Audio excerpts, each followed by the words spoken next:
Hello, everyone. Thank you for joining the Center for Victim Research's panel on funding researcher and practitioner collaborations. My name is Jennifer Yonner, and I'm the Associate Director of CVR. The Center for Victim Research is a one-stop resource working to build a community of collaboration between crime victim researchers and service providers. In 2018, CVR funded 9 researcher and practitioner fellowship projects at the local level. And today's panel is designed to offer information to those fellows and to others about how to seek funding for similar types of collaborations. We're grateful to be hearing from 3 panelists today, including Ms. Sharon Fletcher from the Office for Victims of Crime, Dr. Angela Moore from the National Institute of Justice, and Ms. Christy Troutman from the FISA Foundation in Pennsylvania. In the short 30 minutes that we have together, I'm going to ask each panelist to first briefly introduce themselves and their agency, and then I'll ask one question of each person. So we'll start with Sharon. Could you please briefly introduce yourself and the Office for Victims of Crime, Sharon? Hi, sure. Thank you, Jennifer. Hello, everyone. My name is Sharon Fletcher, and I'm a lead victim justice specialist in the Office for Victims of Crime. I've been with OVC now about 7 years. I think it might be going into 8. I can't believe it. And I work with a number of projects that are focused on supporting victims and training and technical assistance supports, including the Center for Victim Research. Thank you, Sharon. Okay, and now Angela, could you introduce yourself, please, and the National Institute of Justice? My name is Angela Moore, and I serve as the Director of the Justice Systems Research Division within the Office of Research and Evaluation at the National Institute of Justice in the Office of Justice Programs, U.S. Department of Justice. Got that all out. In my position at NIJ, I oversee our social and behavioral science research and evaluation on policing, courts, corrections, drugs and crime, tribal crime and justice, and violence against women. And I have been serving at the Department of Justice for almost 25 years. Great, thank you, Angela. And then Christy, could you introduce yourself and the FISA Foundation, please? Sure. Hi, everyone. My name is Christy Troutman. I'm Executive Director of FISA Foundation. FISA is a charitable grant-making foundation focused on improving the lives of women, girls, and people with disabilities. We are located in Pittsburgh, Pennsylvania, and we fund in just a small region, 10-county area around the greater Pittsburgh area in southwestern Pennsylvania. I guess I'll be speaking somewhat on behalf of local funders, and I think it's important to know that every single foundation functions very differently. Our funding came from the sale of a hospital, and our mission was formed based on some of that background, and we've been specifically investing in gender-based violence prevention for a long time. Thank you.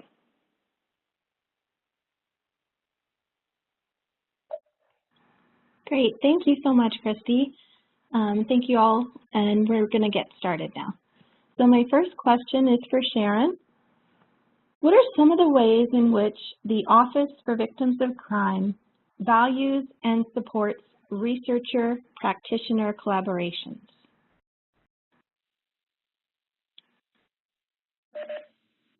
Okay, so I wanted to begin just to ground our conversation around how OVC kind of started in this lane.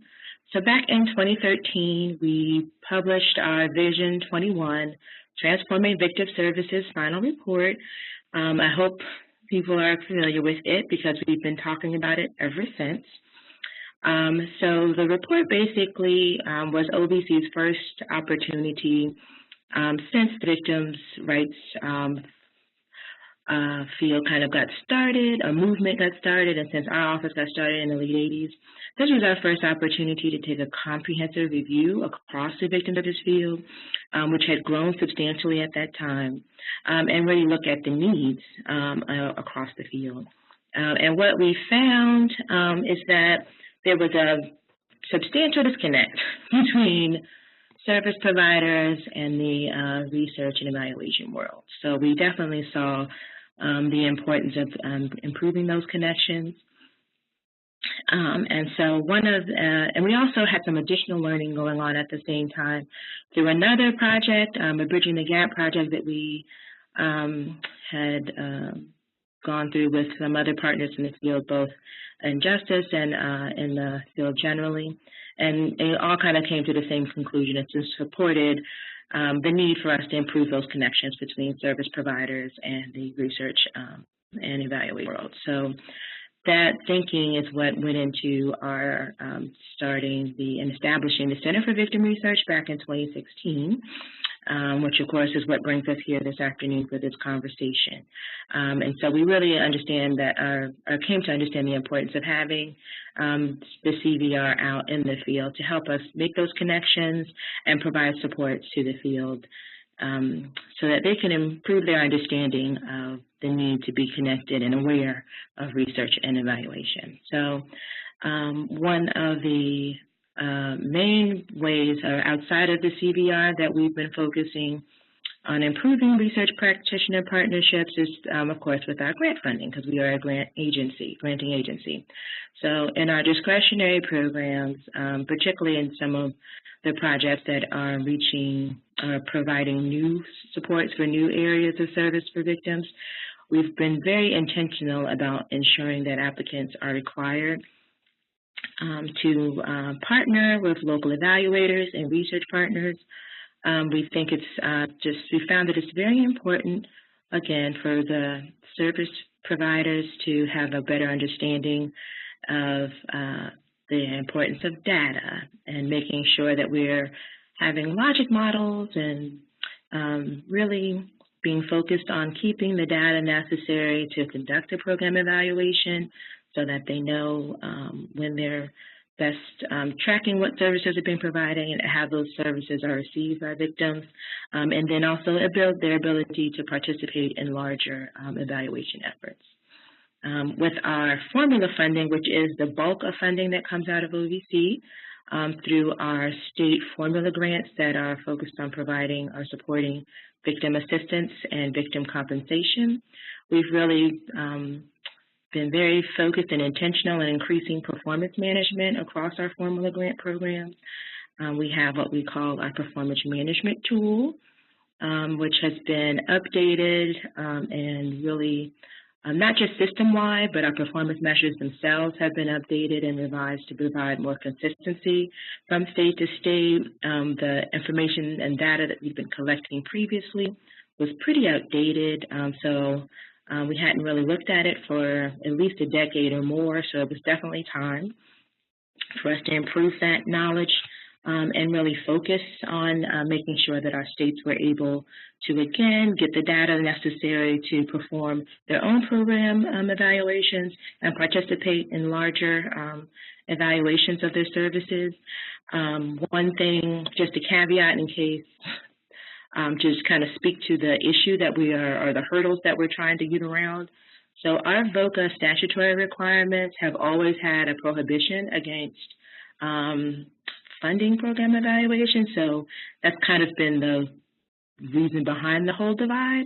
So this performance management piece was really important for us to push and revise those conversations with our states to make sure, again, that they understand the importance of having that information available so that even though it might not be funded directly with their formula grant funding, they still need to have that information there so that other folks are able to get to it and review and just have that analysis done in other venues.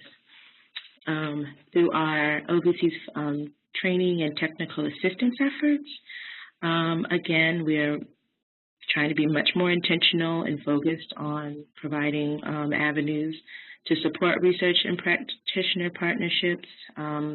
our OVC TTAC, which is our Training and Technical Assistance Center. It was our initial TTA provider and our oldest longstanding one thus far. We've been very focused on working with them to make sure that they are providing that support to the field. TTAC has now developed some online training tools for providers. One specifically on program evaluation. It's a pretty thorough course, and it's been well received in the field, so we're excited about that. Again, trying to build that knowledge base among service providers so that they understand the importance of being program evaluation, how to conduct that, and then hopefully are being more thoughtful in reaching out to local evaluation partners and being a good partner and being able to set up those connections. And I'm excited that this... 2-minute reminder, I'm sorry. Thank you. Okay, that's fine. And I'm excited that the CVR is able to provide follow-on TA for those that go through that.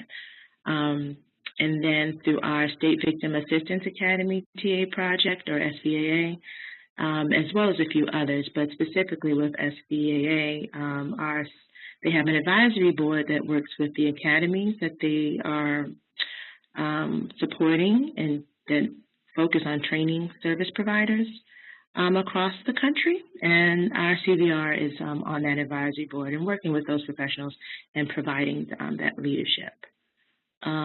Next slide.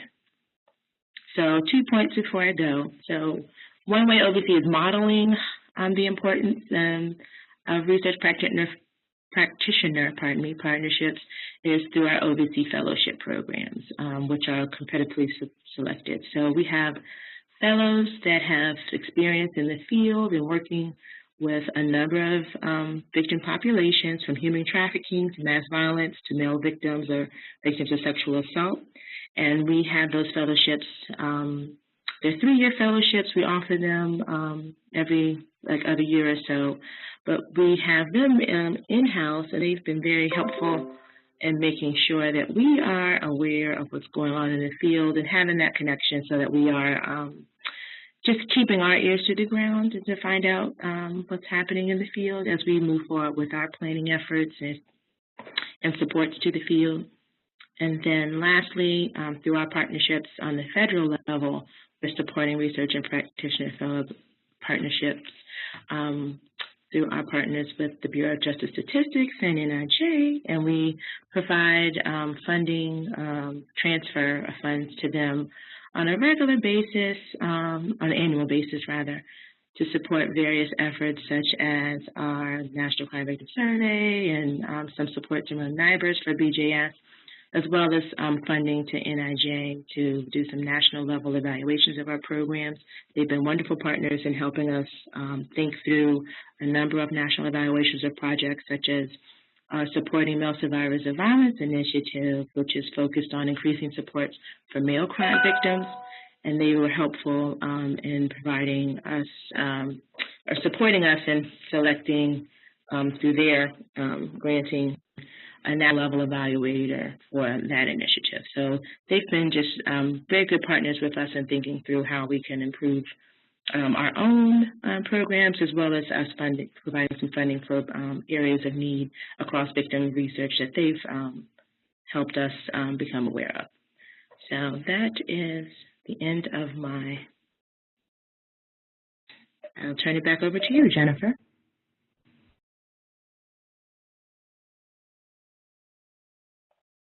Great. Thank you so much, Sharon. Thank you for all of that. And our next question is for Angela.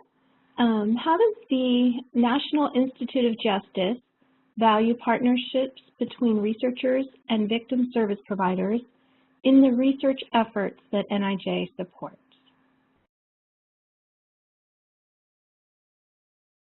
I'm going to start by first just piggybacking on what Sharon said, is that we try to model at the federal level what we ask researchers and practitioners to do throughout the country. And so, as Sharon mentioned, we do have a wonderful collaboration with OVC that we've had ongoing for many years to oversee evaluations of various programs in their office. And we also have a similar partnership with the Office on Violence Against Women. And so these have been great partnerships. And through that, we're learning from them how to better work with the practice field so that we can direct our researchers in how they engage in evaluation work with the field. So that has been a wonderful collaboration. In addition, I just want to say that NIJ has always valued partnerships between researchers and practitioners in general, and we have a long history of supporting them. And this has been the case throughout my tenure at NIJ, and I know the practice started before I arrived. So in our request for evaluations in particular, our researchers have to demonstrate through letters of support and memorandums of understanding that they are, in fact, partnering with practitioners and that those collaborations are mutually beneficial. We also closely review research proposals to ascertain the nature and the extent of the partnership. Because one of the things we've learned from the field that in order for our research to be relevant to practice, service providers have to be equal partners and they have to be actively engaged in the research process. That does present some challenges at times, but we're committed towards working towards that goal.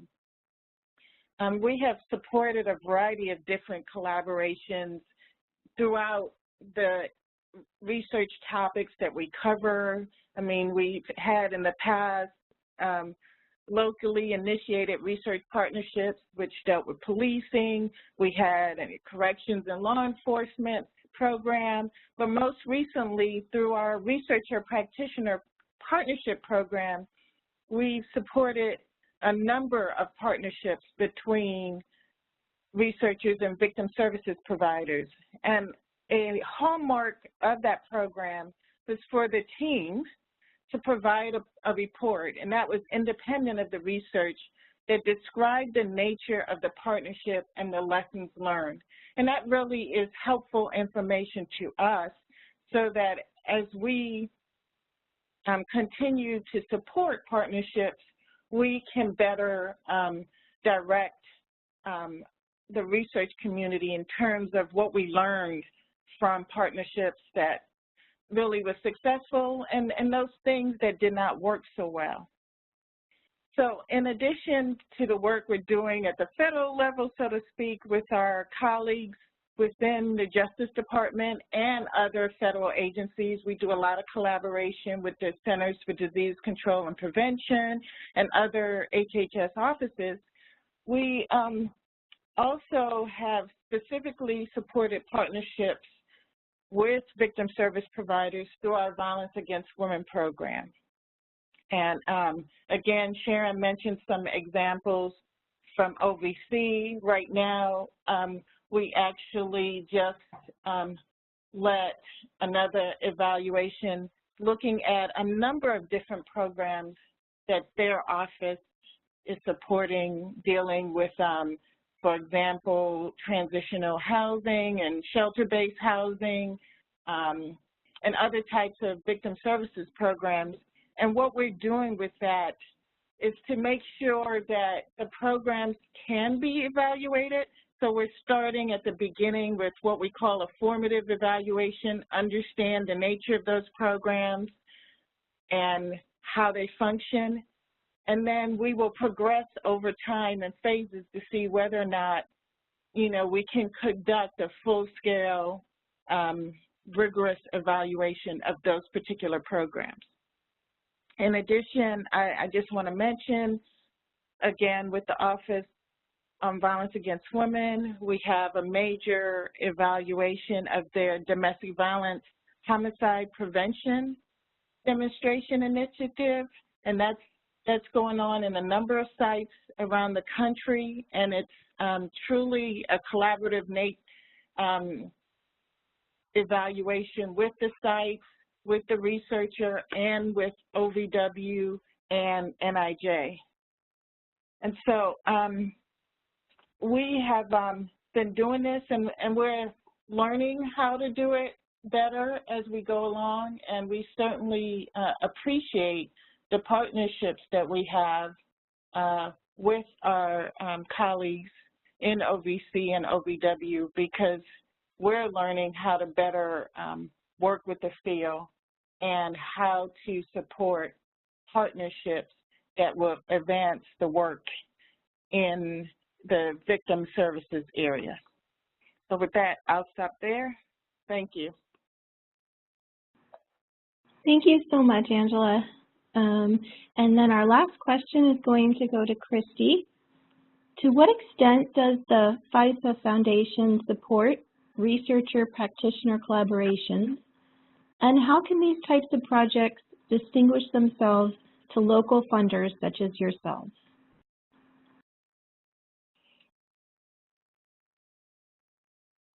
Like me, can you hear me? FISA Foundation, like many local foundations, has a specific mission and a specific geographic area. And so we are focused on creating impact in southwestern Pennsylvania. And if you look on our website, it will say that we specifically don't fund clinical research. However, we have really seen increasing value in these partnerships between researchers and practitioners, and especially how do we deliver value locally based on some of these other research investments happening at the federal level or state level. I think for us and in our local community, these practitioner partnerships have two functions or help in two ways. One is continually evolving and improving local prevention efforts, so understanding better and doing more of what works, as well as, in addition to program evaluation, which focused on prevention is often activity-based, having some adherence to best practice research-informed programs allows us to have a proxy for impact evaluation as well. So I want to give a few examples of things that we have funded over the last several years that really lean into this space. A number of 7 or 8 years ago, we started to get into strengthening battering intervention programs here in our county in the Pittsburgh area. And so we commissioned just a review of the literature to really understand what the best practices were. At that point, it was pretty thin. And so we helped to really broker our local county Department of Human Service to get interested in working with local practitioners. And we ended up funding Futures Without Violence, who was an expert in the overall research and best practices in the field, to come in locally and develop training and technical assistance for Department of Human Services, as well as our local practitioners who are running battering intervention groups on the ground. And that really helped to evolve those programs over time. A second example is that we have been focused for the last few years on scaling up the Coaching Boys into Men dating violence prevention program. When we first started to do that, we were running into a lot of implementation challenges. It was a program that had strong research background but hadn't really been scaled effectively in different communities.